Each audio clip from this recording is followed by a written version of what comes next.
Devil's Crypto. The end of the semester was near, but Tony was not worried because he was the smartest student in the classroom. He was acing every subject at the University of Singapore.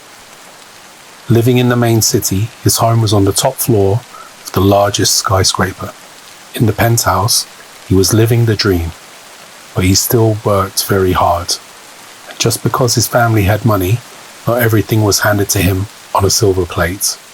Holding a cup of coffee, sipping it, and looking at the illuminating lights of the city was making his day. He had already finished with the semester's programming assignments. Thinking about the future, he was sure after a few months many companies will be in line to hire him. His father was very successful in business and Tony wanted to be just like him and make him proud. Little did he know that his father was under investigation for money laundering and fraud. While his parents were in America on business, Tony lived in the penthouse with his housekeeping staff who looked after him. It was like living in a mansion on top of the sky. The walls had all fancy art, and on the ceilings were chandeliers, and the floor was covered with red carpets and wooden floors. His room had a floor-to-ceiling window. There he could see his reflection, mixed with the view of the city, and often thought about the path that was in front of him, the direction his life would take. When the dawn came and the sunlight welcomed the morning, it was also accompanied by a doorbell. A paradigm shift had occurred.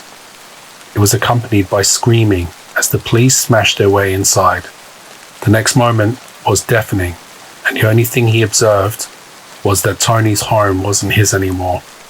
Your father is being extradited from the US, and all his assets are being frozen.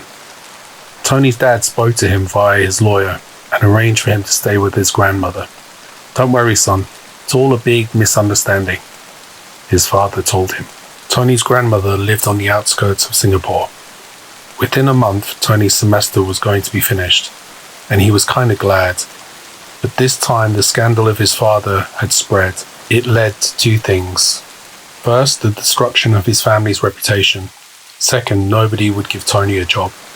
Plus, who would pay the bills now? These questions Tony asked himself, and he thought, I'm the one who must fix everything.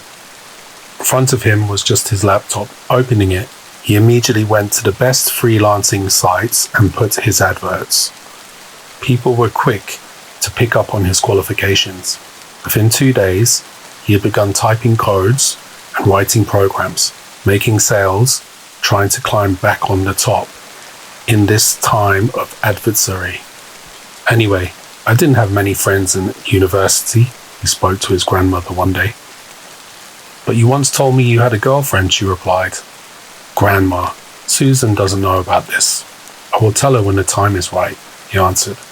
Went back to his laptop as his bubble tea was finished. He was busy with a job writing codes when suddenly his mobile beeped with a notification that read, We have seen your progress.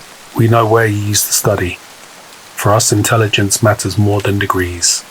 If you want to write some code and finish a program for us, just click on the link. You will be registered with Legion. The pay will be immediate, and all you need is a Bitcoin wallet. Even though the client's name was weird, the last words of the message had Tony's attention. He accepted the job by registering on their site, neglecting to read the terms and conditions, but agreeing to it all the same. Soon after, he received a brief pack with all his instructions so he could complete the project. He had to add some Latin text to a code for a new digital currency called Devil Coin. Again, weird name. Once he had finished, he had to edit the white paper for the coin's ICO, the initial coin offering. The white paper was a brief introduction to the coin, an explanation to investors how it could be used, the proof of work concept, the price structure, and the potential growth in the future. It was an easy job for Tony and he finished rather quickly. Payment in Bitcoin was good, the funds were in his account, and he had enough to cover his expenses until the end of the last term. Once he had finished the programming of the project, they had sent a minor adjustment to the Latin text and he was done. Quite relieved to have his own time again, to relax. He didn't think too much about the job, even if it still was a strange name, Devil Coin. Tony was about to pick up the phone to call his girlfriends, and that's when he heard the bell at the front door. Opening it, he received a slap on the face from Susan. "How dare you?" she shouted. "I was about to tell you about the incident, but you thought not telling me about your dad and staying here was a better idea?" She paused, and her eyes fell onto his computer screen. "To that," she gasped. "Is that the devil?" Tony smiled and explained it was a job he had just finished. Susan sighed with relief. "Oh, good.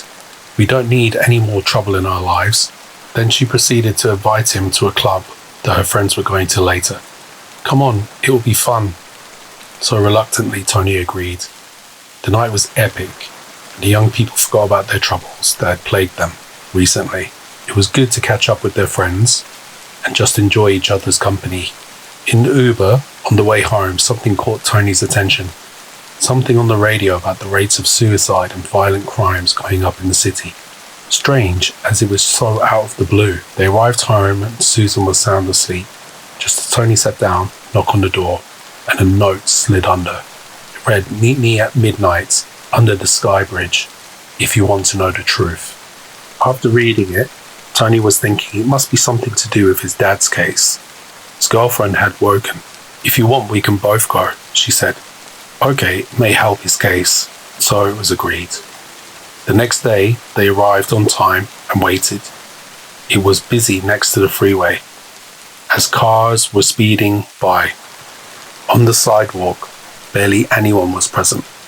And then, out of nowhere, he saw a man wearing all black, looking at the city, coming near him. The man had blue eyes. His face was smiling as he spoke. "My name is Father Mark. I'm from the Vatican. I don't have time to explain everything.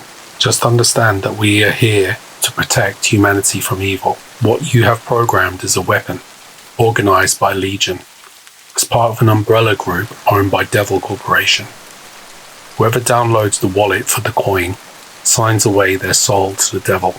It's all written in Latin, in the code you prepared. When someone receives the digital coins they have purchased, the terms and conditions with Legion activate, and the Prince of Darkness has full dominion over them. Their soul is sold, and he can do whatever he wants with them." "What madness is this?" Tony said. "I thought you had information to help my dad." It was all linked, and Legion had set up Tony's dad in a bid to get him alone, so they could offer him a job to write the code for Devil Coin. When Father Mark showed him his file on Legion, that is when Tony and Susan started to believe. The riots in the city and the random suicides were all connected. "How can we stop it?" Tony asked. "I need access to the program. We need to hack into Legion's website. Once we're in, we will upload a virus called Eden. That will destroy the mainframe and delete the code," the priest whispered. Eden was a virus the Vatican had created from an old hidden gospel. Ever since Legion had come to light, the digital holy text was designed to destroy any evil code that had been developed by Devil Corporation. It was up to Tony. He felt overwhelmed with guilt for the harm he had caused. He had no choice, and he agreed to do it, hoping also to help his dad. Turning to walk away, Father Mark spoke, "Get your laptop and meet me at St. Michael's Church in an hour. We don't have much time." Tony and Susan hurried back to the car as the priest disappeared into the subway, walking down to the central metro station. Just as they got into the car, they noticed a group of homeless people following them. It was not normal, and their eyes were solid white. They ran to the car, jumped in, and locked the doors. The delinquents arrived chanting something in Latin, banging on the windows and trying to open the doors. "Drive," shouted Susan, as the pair sped off towards home. What was going on? Any doubts that the priest was crazy faded as the couple realized the terrible situation they were in. Driving across the city, it was obvious something had changed. Shops were being looted, and the sound of police sirens could be heard on every corner. Even inside Tony's old building, windows were smashed. Security had locked the main doors.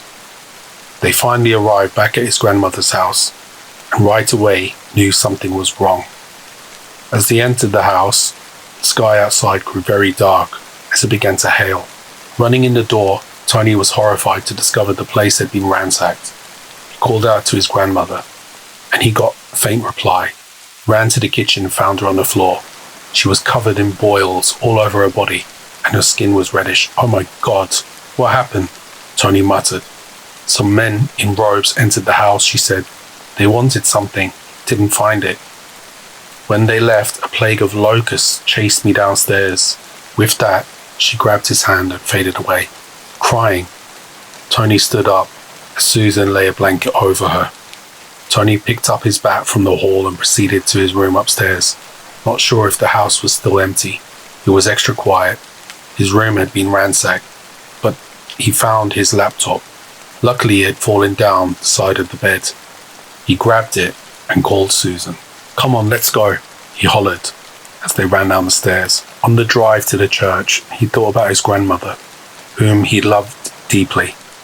She was the one who had mostly raised him, and his eyes teared up.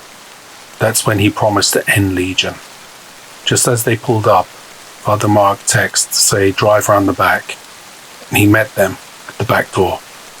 They followed him to the office, and the priest extended his hand to show him some old text on paper. These are the codes which are pre-written. It's a virus that is from the second hidden book of Revelations. You have to type. If you hurry, we may still have time to stop them. "Yes," interrupted Tony. "Tell me what this is." "Eden," replied the priest. "Designed by the scholars in the Vatican. It was a virus that contained holy text and was the only way to stop the devil coin." Tony set up his laptop, opening the Legion platform, connected to the back servers. Once inside, he began typing the Eden code. But the paper the priest had given was very long. It took Tony several hours, while many notifications and pop-ups tried to stop him.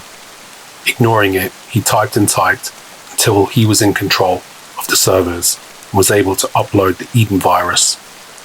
On the wall, he could see the big screen television. It was the news channel reporting downtown about lots of people committing suicide, and close by, screaming on the streets outside. It was like a riot. Things were turning very bad, but his focus somehow again came back to finish the job. It was the early hours of the morning. Tony was drained when the completion of the virus was finally done. The name of the program naturally appeared, Eden.